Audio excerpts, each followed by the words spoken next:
Olá, pessoas, tudo jóia com vocês? Hoje eu vou falar um bocadinho sobre a separação de um casal e o olhar do filho do casal e o recasamento e o olhar então da ordem, né? Da lei da hierarquia, por exemplo. Então vejamos, João e Maria casam. No amor deles, eles concebem um filho. E então, colocando na lei da hierarquia, temos João e Maria são do mesmo tamanho, 50-50, formam um casal. Concebem um filho, João e Maria vieram primeiro, o papel de pai e mãe veio depois e então o bebê veio depois. Então, na lei da hierarquia, homem e mulher, pai e mãe e a criança. Vivem todos muito felizes, até que um dia, por algum motivo, o casamento se dissolve. E pode ser mesmo por qualquer motivo, viraram irmãos, já não conseguem se entender, um dos dois faleceu, enfim, o casamento se desfaz. E aí, supondo que foi o homem que saiu, aquela mulher vai casar de novo. Quem veio primeiro? Primeiro casamento e o filho. E aí ela casa com um homem que já tem uma filha. No sistema do pai daquela criança, que é o segundo casamento, aquela criança, aquela menina, veio primeiro. Portanto, quando você vai casar pela segunda vez, você tem que perceber que você está entrando num sistema, está entrando agora num sistema, mas tem o primeiro casamento daquele homem, aquela filha, que vieram antes de você, ok? Da mesma forma, o senhor que você escolheu para casar também vai ter que ter essa consciência de que o seu primeiro casamento veio primeiro, o seu filho veio primeiro, e ele está entrando agora, ok? Essa é a lei da hierarquia. Agora, voltando um pouquinho atrás, para falar então do que eu me propus, que é a separação no olhar da criança, do seu filho. Então, veja, um casal, ele não decide, aí eu tô comendo não sei o quê. Um casal não decide um divórcio de um dia para o outro por causa de um evento. Ele vai decidir isso depois de muitas dificuldades, terapia de casal, fazer isso, fazer aquilo, enfim. Vão tentar sustentar esse casamento.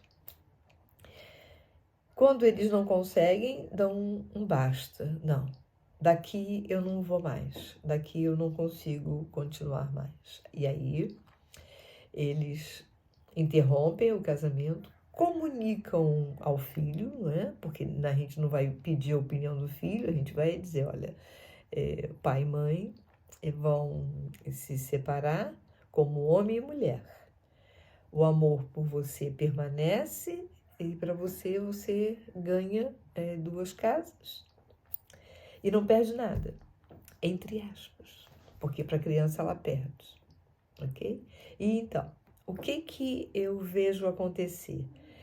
Assim como o casal precisou de ter aquele tempo todo para chegar à conclusão, não, realmente, vamos dar um basta, nós não conseguimos, estamos tirando o pior um do outro, vamos terminar o relacionamento de comum acordo, tranquilamente, vamos ver aqui como é que isso vai funcionar depois desse divórcio. E isso é um processo. E aí comunicam para o filho, e o filho tem que, de um dia para o outro, absorver aquela informação, acolher, aceitar e, ao contrário do que os pais pensam, quando a criança é comunicada que o homem e a mulher se separam, pai e mãe vão continuar, mas homem e mulher se separam, a criança não sabe fazer essa separação didática. Depois, ela começa a cair fichas, porque aí ela vai se lembrando que naquele dia ouviu um barulho, no outro dia tinha as vozes alteradas, no outro dia isso, no outro dia aquilo. Ela começa a encaixar o puzzle dela, porque criança não é ingênua, ela percebe o que se passa, ela percebe inclusive pela energia, não é? E, e essa criança, ela primeiro passa por esse processo, para depois, então, entrar no processo da aceitação daquela situação, ok? E eu relembro, o marido e mulher tiveram um tempo de desgaste, de terapias, até tomar uma decisão. A criança foi comunicada ali. E quando ela é comunicada, geralmente os pais vão escolher um melhor dia e vão adiando, e aí ela tem pouco tempo para adaptar-se a essa nova realidade. E pior, né? Alguns casais, o marido fala mal, o ex, né? O pai da criança fala mal da mãe da criança. Quando, na verdade, ele está a falar da mulher que ele, como homem, escolheu. Quando ele fala, ou ela fala, para o filho sobre o parceiro, está falando com um filho e não com um amigo. Está a falar. Quando o filho ouve, ele ouve com o ouvido de filho. O papel dele é filho. Então, tenham cuidado para não fazerem isso. E aí, qual fica sendo a sugestão? A sugestão é respeitar o tempo e o ritmo da criança. Quando a criança fizer perguntas, respondam apenas aquelas perguntas. Não fiquem criando enredos.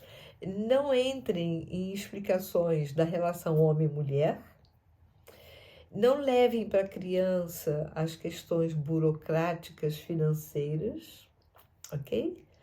E amor. É dar amor para o filho. Dar carinho para ele, assegurar para ele que pai e mãe estão ali para apoiar, e em qual idade for, mesmo que sejam adolescentes, os pais às vezes pensam que o adolescente não sente muito, sente bastante, ok? Então, essas são algumas das dicas que eu posso partilhar com você, para você ter mais serenidade no processo de divórcio e na comunicação para o filho ou os filhos, tá bom? Um abraço de Ângela Scott.